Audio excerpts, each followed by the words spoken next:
하나님 말씀 봅니다. 이사야서 9장 6절과 7절 말씀입니다. 우리 같이 한 목소리로 보고 읽고 듣도록 하겠습니다.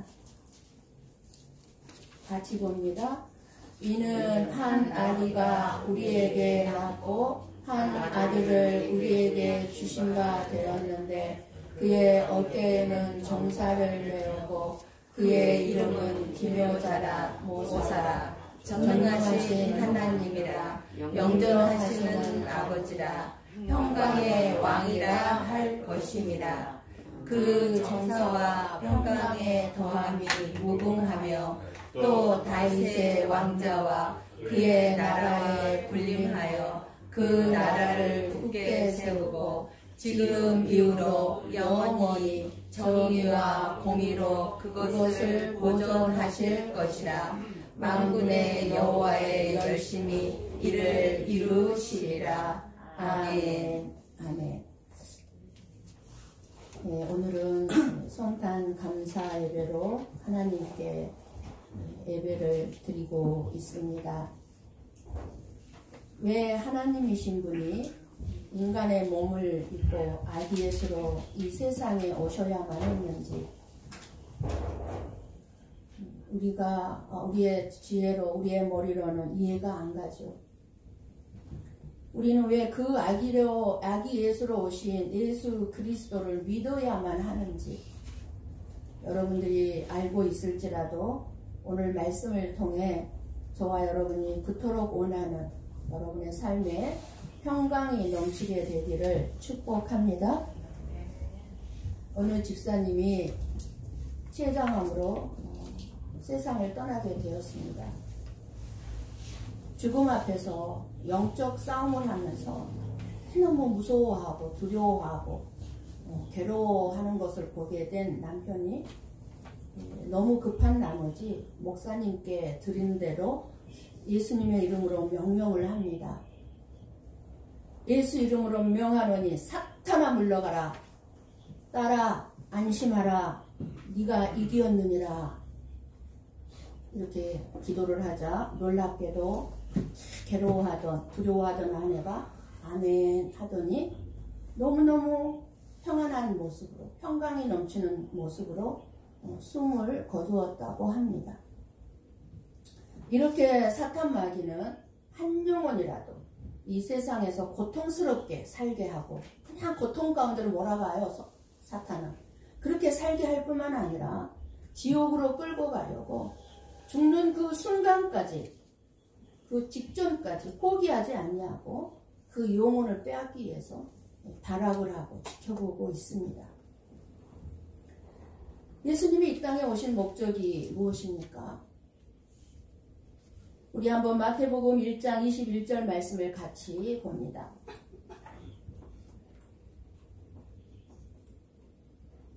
같이 봅니다. 아들을 낳으리니 이름을 예수라 하라. 이는 그가 자기 백성을 그들의 죄에서 구원할 자이심이라 하니라. 아멘.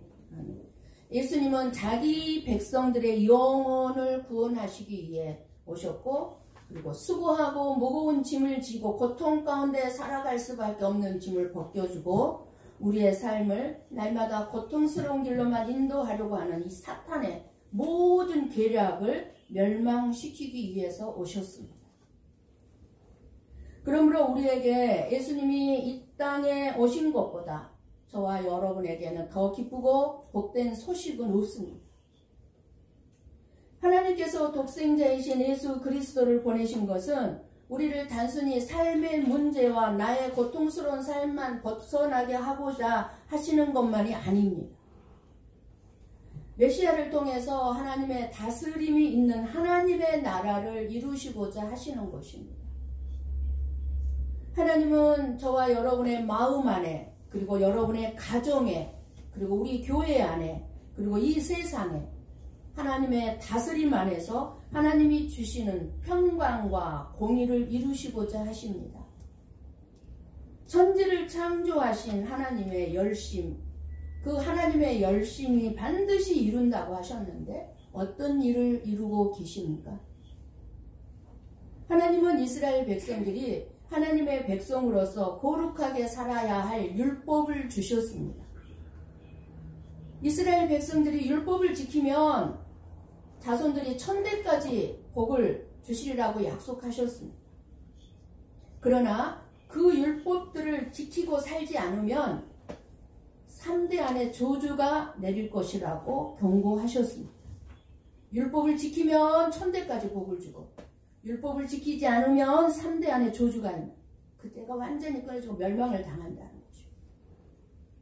이것이 이스라엘 백성들과 맺은 하나님의 언약, 약속입니다. 그것이 구약 말씀입니다. 그런데 죄인된 인간들은 하나님이 주신 율법을 지키며 살 수가 없습니다. 하나님의 백성들이 율법을 지키지 못해서 이제 저주를 받을 수밖에 없는 것입니다. 진짜 영원한 지옥 멸망을 당할 수밖에 없는 것입니다. 그 저주에서 건질 수 있는 유일한 길, 유일한 방법이 예수 그리스도가 아기의 몸을 입고 오셔서, 인간의 몸을 입고 오셔서 십자가에서 우리의 모든 저주를 다 받으심으로, 짊어짐으로, 우리의 죄악을 다 짊어지고 죽으심으로, 그리고 죽음으로 끝나는 것이 아니라 부활하심으로 모든 저주에서 구원을 받게 하시려고 오셔야만 했습니다. 이 길밖에 없어요. 우리가 구원받을 길은. 그래서 성탄절은 말씀이신 하나님이 육신의 몸을, 이 인간의 몸을 입고 오신 놀라운 사건입니다. 우리 한번 요한복음 1장 14절 말씀을 봅니다.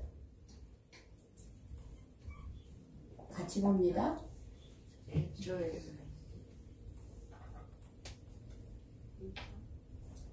요한복음 1장 14절. 아까 그 1절도 괜찮아요. 같이 봅니다. 말씀이 육신이 되어 우리 가운데 거하시네. 우리가 그의 영광을 보니 아버지의 독생자의 영광이요 은혜와 진리가 충만하더라. 아멘. 아멘. 말씀이 육신의 몸을 입고 우리 가운데 오셨다는 거예요. 그런데 그의 영광을 보니 아버지의 독생자의 영광이요 은혜가 진리가 충만하셨다 말씀합니다. 예수님의 자기 백성된 자들을 영광 중에 있게 하기 위해서 오셨습니다. 저와 여러분. 그런데 죄인된 저와 여러분들은 말씀이 육신이 되어 오셔서 하나님의 열심, 그 하나님의 하시는 일을 전혀 모르고 관심조차도 없었습니다. 지금 세상 사람들이 그러죠. 지금 성탄절 난리가 났지 않습니까? 세상은 호화롭게. 그렇지만 그들은 정말로 왜 이 기쁜 날이고 왜 복된 날이고 하늘에는 영광이고 땅에는 평화인지 알지를 못합니다. 요 관심이 없습니다. 예수님은 세상에 오신 것부터 죽을 때까지 영광은커녕 초라하고 비참하고 무시를 당했습니다. 예수님이 부활하셨지만 부활하신 예수님도 믿지를 않았어요. 무시했어요. 그러니 우리 자신들이 정말 이 땅에 살아가면서 내가 아무리 초라하고 볼품없고 다른 사람들에게 무시를 받고 있다 할지라도 내 안에 계시는 예수님의 영광, 하나님의 영광을 볼 수 있는 눈이 있어야 할 것이고 우리는 참된 성탄의 의미를 알고 감사해야 할 것입니다. 예수님이 그 영광 가운데 오셨지만 그럼에도 불구하고 초라하고 비참하고 무시를 당했다면 저와 여러분은 오죽하겠습니까? 당연한 거예요. 그러니까 내가 혹여라도 무시를 당하고 어리석고 미련하고 참으로 비참한 인생을 살아가고 있다 할지라도 내 안에 예수님이 계신다면 내 안에 영광이 있는 거예요. 예수님의 영광이. 누가 그거를 봅니까? 하나님이 보고 계십니다. 그러니까 감사해야 하는 거예요. 우리 오늘 본문의 말씀 전에 이사야서 9장 1절에서 7절 말씀을 총괄해서 지금 말씀을 드리는데요. 이스라엘 백성들만이 아니라 우리에게 주시는 소망의 말씀입니다. 오늘 말씀입니다. 이사야 선지자가 사역하던 그 시대에 솔로몬 왕이 죽은 다음에 그 솔로몬 왕의 죄악 때문에 하나님께서 이스라엘 민족이 두 나라로 쪼개졌어요. 그죠? 10지파 북이스라엘과 두 지파 남유다로 쪼개졌어요. 우리나라의 남과 북이 갈라진 것처럼 이스라엘도 북이스라엘과 남유다로 쪼개졌습니다. 그런데 그때에 10지파였던 북이스라엘에 722년에 아수르라는 강국이 북이스라엘을 침략해서 북이스라엘이 완전히 무너졌습니다. 북이스라엘이 무너진 것을 지켜보던 두 지파 남유다 사람들이 크게 두려워했습니다. 공포에 떨었습니다. 바로 이와 같은 공포와 두려움에 사로잡혀 있었던 이스라엘 백성들에게 준 소망의 말씀이 이사야서 9장 1절에서 7절 말씀, 오늘 본문의 말씀입니다. 소망의 말씀이에요. 그런데 이 지금 오늘 본문에서 말씀하신 이 메시아는 어떤 분이라고 합니까? 9장 2절 말씀을 잠깐 봅니다. 9장 2절 말씀 같이 봅니다. 흑암에 행하던 백성이 큰 빛을 보고 사망의 그늘진 땅에 거주하던 자에게 빛이 비치도다. 아멘.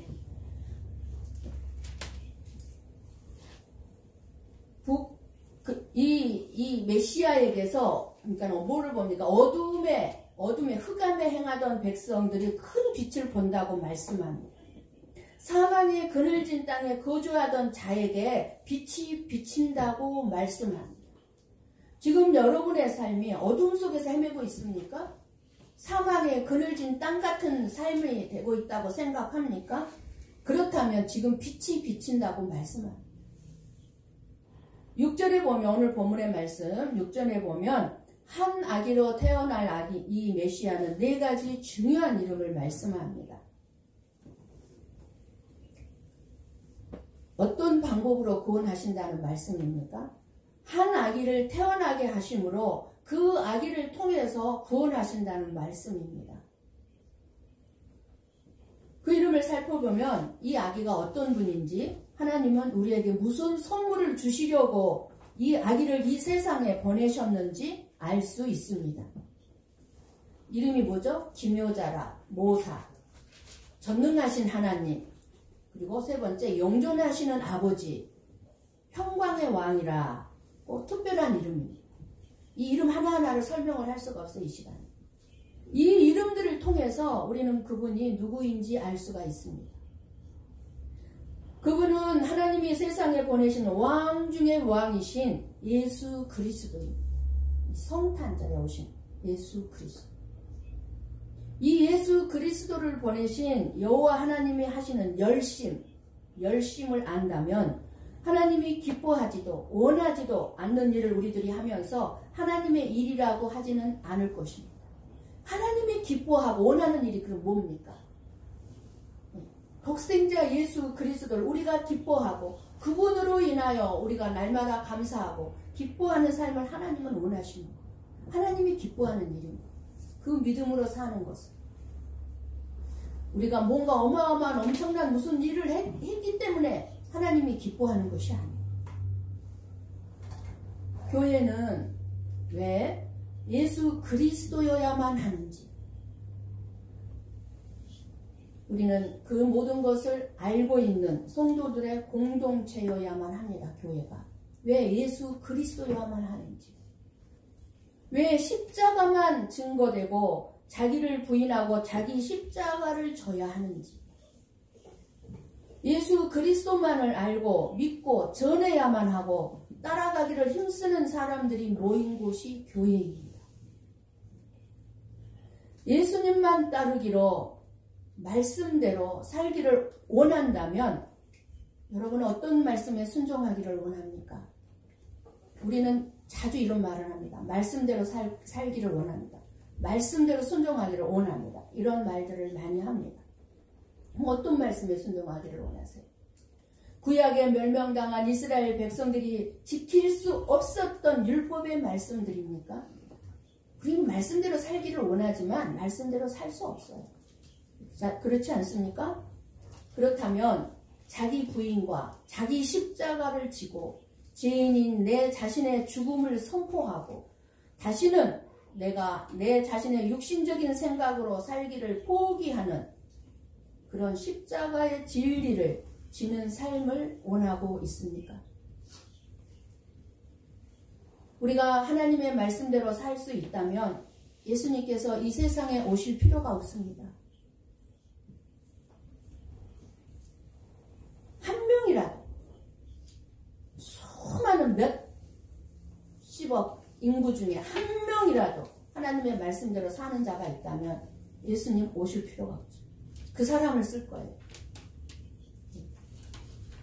말씀대로 우리는 살겠다고 작정하고 생각할 것이 아니라 믿음이 무엇인지를 알고 믿음을 가져야 할 때이고 말씀대로 살고자 한다면 믿음을 가져다주는 십자가의 진리를 묵상해야 하고 그 십자가 앞에서 자기를 부인하고 자기 십자가를 지고 살아간다면 그것이 바로 말씀대로 살 수 있을 것입니다. 내 십자가, 나를 부인하지 않고 어떻게 말씀대로 살 수 있지? 살 수 없지. 끊임없이 내가 죽는 거예요. 죽어야만 되는 거예요. 십자가에서 예수님과 함께 내가 죽어야만 말씀대로 살아갈 수 있는 거예요. 저나 여러분이 말씀대로 살려고 할 때 교회 생활을 힘들게 하는 것을 원하지 않습니다. 저나 여러분이 예수님을 인격적으로 만나고 나를 부인하고 내 십자가를 짐으로 교회 생활을 통해서 여러분의 마음에 여러분의 가정에 평강의 축복이 임하기를 원합니다. 아멘. 내 십자가, 나를 부인하고 내 십자가를 져야만 참된 행복이 있어요. 예수님이 다윗의 왕자와 그 나라 위에 앉아서 이제부터 영원히 공평과 정의로 그 나라를 굳게 세울 것인데 여호와의 열심히 이것을 반드시 이루실 것이라고 말씀하고 있습니다. 이런 놀라운 예수님의 공평과 정의가 여러분의 삶에 평강을 이루실 것을 믿습니까? 우리들의 어깨에 무겁게 짓누르는 멍에가 벗겨지는 그날이 어서 오기를 원하고 있습니까? 그렇다면 우리가 해야 할 일이 있습니다. 내 삶에 무거운 멍에들이 너무나 많은데 그러한 것들을 벗겨지기를 원한다면 우리 주위를 살펴보면은요, 돌아보면 마음의 고통과 무거운 짐을 지는 사람들이 많이 있습니다. 나부터 시작해서 그렇죠? 사는 것이 힘들고 누군가의 위로가 필요하고 누군가의 인정이 필요하고 누군가의 격려가 필요한 사람들이 내 주위에 많이 있습니다. 우리는 너나 할 것 없이 위로를 해주기를 원하고 격려받기를 원하고 있습니다. 그런 사람들이 내 눈에 보여야 합니다. 새벽이 언제 시작됐느냐는 논쟁이 있었습니다. 첫 닭이 울면 그때부터 새벽이 시작된다고 하는 사람도 많았고 하늘이 밝아지면 그때부터 새벽이라고 주장하는 사람도 있었습니다. 결론이 나지 않아서 어느 납비에게 물어봤습니다. 납비가 하는 말이 내 생각에는 어둠 속에서 형제의 얼굴을 식별할 수 있으면 그때부터가 새벽이라고 생각한다고 말해줬습니다. 납비들이 처음에는 이해를 못했어요. 그 말이 무슨 말인지. 그런데 생각하고 생각해보니 깊은 깨달음이 왔습니다. 그렇습니다. 다른 사람의 얼굴이 보이기 시작하면 그때가 이제 내 삶의 진정 그리스도인의 삶이 시작되는 것입니다. 그냥 육신의 눈으로 얼굴 보는 게 아닌 거 아시잖아요? 그 사람의 얼굴이 보인다는 건 뭐예요? 그 사람의 힘듦이 보이고 그 사람의 고통스러움이 보이고 그 사람의 아픔이 보인다는 거예요. 그 사람의 얼굴이 보인다는 거예요. 아무리 내 삶에 평강이 있기를 소망하고 공평과 정의를 우리가 기도하고 살아가고 있다 할지라도 내 옆에 있는 다른 사람의 얼굴이 보이지 않는다면 내 마음의 평강은 아직 멀었습니다. 임할 수가 없습니다. 하나님께 아무리 열심히 기도한다고 할지라도 나에게 가장 가까이 있는 내 옆에 있는 다른 사람의 고통과 아픔과 어깨에 무거운 짐이 보이지 않는다면 내 마음의 평강은 있을 수가 없습니다. 저와 여러분이 가장 소망하는 기도가 있다면 내 개인의 삶이나 여러분의 가정이나 우리 교회의 평강이요 평안일 것입니다. 평강하고 평안하면 다 된 거예요. 그렇잖아요. 평강이 있고 평안이 있으면 염려 근심도 없고 미움도 없고 싫음도 없고 오직 평강, 평안 그 자체잖아요. 기쁨이요 즐거움이잖아요. 이걸 우리가 원하지 않습니까?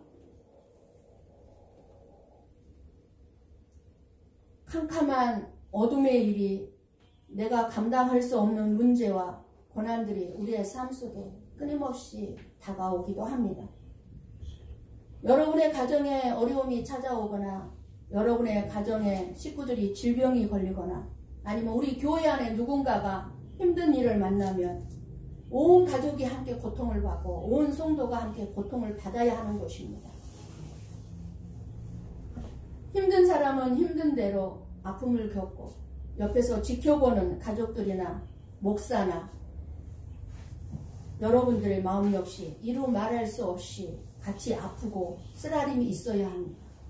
다른 사람의 아픔을 보면서도 괴로움을 보면서도 그렇게 해야 마땅해 그렇게 아파야만 당연해 이런 참으로 있어서는 안 될 마음을 가지고 있는 마음에 어찌 평강이 있을 수 있겠습니까? 아프고 괴로움을 같이 겪을 때마다 우리들이 제일 소망하는 것이 무엇입니까? 바로 평강이요 평안입니다. 좀 못 살아도 좀 잘 먹지 못하고 좀 잘 입지 못해도 우리 가정이 우리 교회가 내 마음이 평안하고 평강만 있으면 좋겠다고 생각을 합니다. 이때에 평강이 없고 평안이 없을 때 사람들은요 그 문제를 놓고 절망하거나 또는 나를 인정해주고 위로해줄 사람을 찾아서 도움을 구하기도 합니다. 참된 평강이나 평안은 경제적인 어려움 해결된다고 오는 것이 아니죠.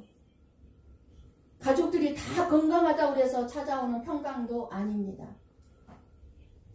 이 모든 평강이나 평안은 다 일시적인 것에 불과합니다. 어려움이나 고통은 언제나 찾아오는 것이기 때문입니다. 그렇다면 저와 여러분은 평강이나 평안을 어디에서 찾을 수 있겠습니까? 아무리 힘들고 어려운 일이 우리 가정에 내 삶 가운데 있다 할지라도 평강하고 평안한 삶을 누릴 수가 있어야 되는데 어떻게 찾을 수 있겠습니까? 참된 평강과 평안은 오직 내 영혼 깊은 곳에서 솟아나오는 영적인 평강, 진정한 평강이 된다는 사실을 믿으시기 바랍니다. 오늘 본문 6절의 말씀입니다. 한번 눈으로 보시기 바랍니다. 중요한 것은 진정한 평강이 하늘로부터 오신 아기 예수님이라는 사실을 깨닫는 것입니다. 세상에서 얻는 평안은 잠깐 나에게 위로와 평안을 줄 수 있어요. 어떤 누군가도 나에게 잠깐 위로와 평안을 줄 수 있어요. 그런데 그 사람이 어느 날은 나에게 위로와 평안이 됐다가 어느 날은 미움의 대상이 돼요. 절대로 참된 평안이 우리에게 줄 수 있는 사람이 이 땅에 없습니다. 그리고 모든 이 세상의 평안과 평강은 시간이 지나면 덧없이 사라지고 맙니다. 내가 언제 평안했지? 내가 언제 평강을 누렸지? 순간적으로 사라지고 말아요. 진심으로 여호와 하나님의 열심을 바라보고 사는 자, 이 세상에는 평강이 없고 평안이 없음을 아는 자, 그리고 이 세상이 사라지고 말 것을 안다면 하나님 마음에 맞지 않는 이 세상에서 조금 더 잘 살면 뭐하고 조금 더 못 살면 어떻습니까? 우리에게 중요한 것은 잘 살고 못 사는 문제가 아닙니다. 잘 살든 못 살든 내 가까이에 아픔과 괴로움 속에 힘들어하는 이가 있는가 얼굴을 볼 줄 아는 것입니다. 우리에게 중요한 것은 하나님의 마음에 맞지 않는 삶을 제거해버리고 하나님 마음에 맞는 내 자신이 날마다 변화되어가는 삶을 살아가는 것입니다. 우리가 여호와의 열심을 바라보지 못하고 살면 항상 현재 내 삶에 만족하지 못합니다. 솔직히 이 세상에서 나에게 만족할 만한 것을 줄 곳이 없어요. 만족할 만한 것이 없습니다. 이 세상은. 돈도 사람도 환경도 만족을 주지 못합니다. 다만 죄가 가득한 세상일 뿐입니다. 자기 힘으로 살려고 하고 자기 지혜로 살려고 하고 자기를 위해서만 살려고 합니다. 그저 자기만을 알아달라고 합니다. 지금의 세상을 보시면 여러분도 아는 사실이지만 쾌락과 사치, 온통 거짓말, 투성이고 사기치고 뇌물 주고받고 거짓으로 살고 위선과 가증하고 포장하고 싸우고 미워하고 살인하는 그런 세상 아닙니까? 하나님은 그런 세상에 평강과 즐거움과 행복은 한 아기를 통해서 온다고 우리에게 말씀해 주고 있습니다. 그래서 성탄절이 기쁜 거예요. 요한복음 14장 27절 말씀을 봅니다.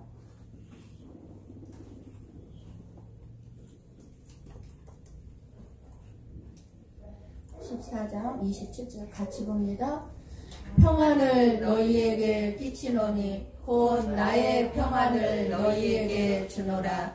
내가 너희에게 주는 것은 세상이 주는 것과 같지 아니하니라. 너희는 마음에 근심하지도 말고 두려워하지도 말라. 아멘. 참된 평안, 참된 평강은 예수님만이 주실 수 있습니다. 그렇다면 어떻게 해요? 내 마음에 평안이 없고 우리 가정에 평안이 없다면 누구한테 가면 되죠? 예수님 안으로 들어가면 됩니다. 여러분들이 이와 같이 예수님이 주시는 평안을 누리시기를 축복합니다.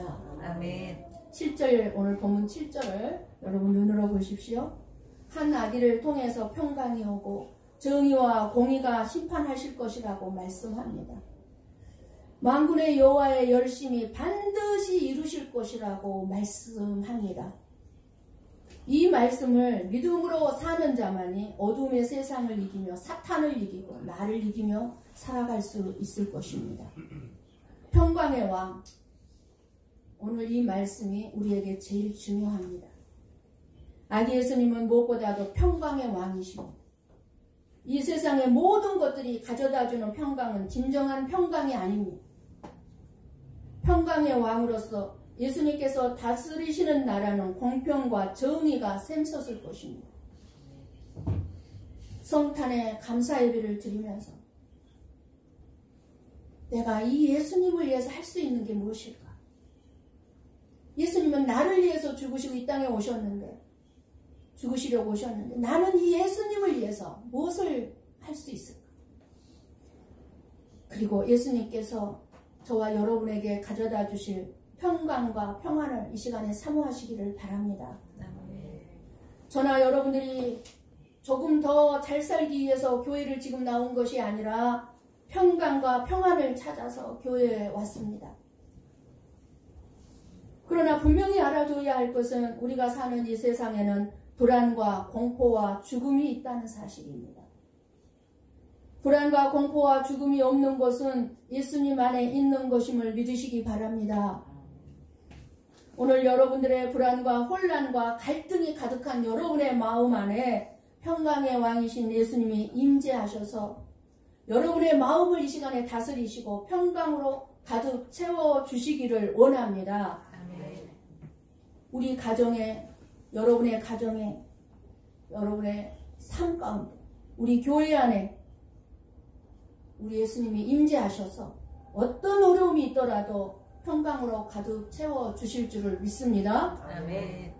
예수님을 마음속에 모시고 사는 한 세상에 어떤 풍파가 몰려와도 여러분 끄떡 없습니다. 염려하지 말고 두려워하지 마시기 바랍니다. 아멘. 설사 여러분의 삶에 경제적인 어려움이 와도 환난의 소문이 있고 혼란의 소문이 있고 온갖 염려, 근심이 찾아온다 할지라도 물리칠 수 있기를 축복합니다. 아멘. 평강의 왕 예수 그리스도께서 저와 여러분과 함께 하시고 지켜주시기 때문입니다. 아멘.